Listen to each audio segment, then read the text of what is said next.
নিজেদের স্বার্থে অন্তর্বর্তী সরকার ফ্যাসিস্টদের পুনর্বাসন করতে চায় কিনা তা নিয়ে সন্দেহ তৈরি হয়েছে, এ মন্তব্য করেছেন বিএনপি মহাসচিব মির্জা ফখরুল ইসলাম আলমগীর। উপদেষ্টাদের মুখে ক্ষমা চেয়ে স্থানীয় নির্বাচনে আওয়ামী লীগের অংশগ্রহণের সুযোগ আছে বলার পর তা স্পষ্ট হয়েছে বলেও জানান তিনি। সকালে ছাত্রদলের এক আলোচনায় তিনি একথা বলেন। এ সময় বিএনপি ১/১১ ভুক্তভোগী জানিয়ে আবারও সেরকম কোনো চেষ্টা হলে তা কঠোরভাবে প্রতিহত করার হুঁশিয়ারি দেন মির্জা ফখরুল। সরকারে বসে সুবিধা নিয়ে কোনো রাজনৈতিক দল করা হলে তাও মানা হবে না বলে জানান বিএনপি মহাসচিব। হেদায়েতুল্লাহ সীমান্তের প্রতিবেদন।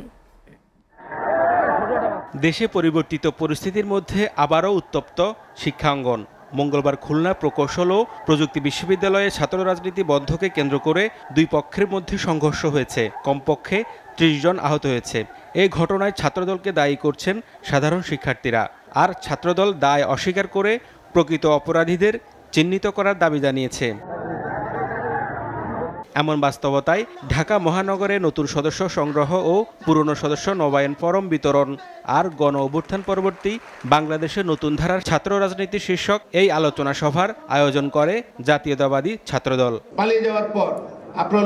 খামারবাড়ি কৃষিবিদ ইনস্টিটিউশনে এই আলোচনা সভায় ছাত্রদল নেতাদের দাবি, অভ্যুত্থান পরবর্তী সময়ে একটি বিশেষ গোষ্ঠীর ইন্ধনে গুপ্ত হামলা করে ছাত্রদলের বিপক্ষে অবস্থান নিয়েছে বৈষম্য বিরোধী নামধারী একটি মহল। গতকাল মধ্যরাত থেকে একটি ভিডিওর মাধ্যমে স্পষ্ট হয়েছে কত বড় ষড়যন্ত্র হচ্ছে, কত বড় ষড়যন্ত্রের মাধ্যমে ছাত্রদলের সাংগঠনিক কার্যক্রমকে প্রশ্নবিদ্ধ করার জন্য একটি মহল লিপ্ত রয়েছে। গণ অভ্যুত্থানের পর পলাতক আওয়ামী লীগের নেতাকর্মীরা বিএনপির বিভিন্ন ইউনিটে অনুপ্রবেশ করার চেষ্টা করছে বলেও দাবি করেন বিএনপি নেতারা। সবাই নব্য বিএনপি হয়ে গেছে এবং সেই নব্য বিএনপি, সেই আওয়ামী লীগ বিভিন্নভাবে দখলদারি, চাঁদাবাজি, লুটতরাজ করার মাধ্যমে তারা বিএনপির উপরে দোষ চাপিয়ে দেওয়ার চেষ্টা করছে।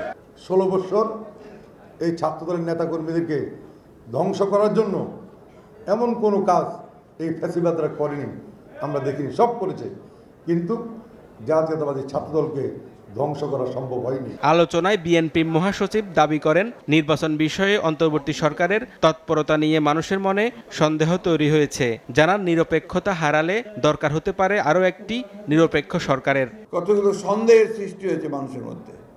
সেই সন্দেহটা হচ্ছে যে আদৌ নির্বাচনটা এরা আন্তরিক কিনা, যে তারা সরকারে থেকে তাদের দল গোছানোর জন্য তারা বিভিন্ন রকম কৌশল নিচ্ছেন। সেই কৌশল নিলে তো আমরা তা হতে দেব না। এই অন্তর্বর্তী সরকারের কেউ নিরপেক্ষতা হারায়, তাহলে আরেকটি নিরপেক্ষ সরকারের প্রয়োজন হবে। স্থানীয় সরকার নির্বাচন নিয়ে উপদেষ্টার বক্তব্যের কঠোর সমালোচনা করে নিজেদের স্বার্থে পলাতকদের পুনর্বাসন করছে কিনা এমন প্রশ্নও তোলেন বিএনপি মহাসচিব। স্থানীয় সরকার উপদেষ্টা যিনি আছেন তিনি বলেছেন, ফ্যাসিস্টদের লোকেরা যদি কেউ মাপ চেয়ে নির্বাচনে অংশ নিতে চায় তাহলে তারা অংশ নিতে পারবে। এর থেকে এটাই প্রমাণিত হয়েছে যে তারা এখন তাদের নিজেদের স্বার্থে ওই ফ্যাসিস্টদেরকেও তারা জায়গা দিতে চায়। চলমান পরিস্থিতিতে সবাইকে ঐক্যবদ্ধ থেকে সকল ষড়যন্ত্র মোকাবেলা করার আহ্বানও জানান বিএনপি মহাসচিব। এখন সাইবার ওয়ার, সোশ্যাল মিডিয়া, এইখানে যে যত বেশি অ্যাক্টিভ, যত বেশি তার অবস্থান, সে তত জয়লাভ। হেদায়েতুল্লাহ সীমান্ত, এসএটিভি, ঢাকা।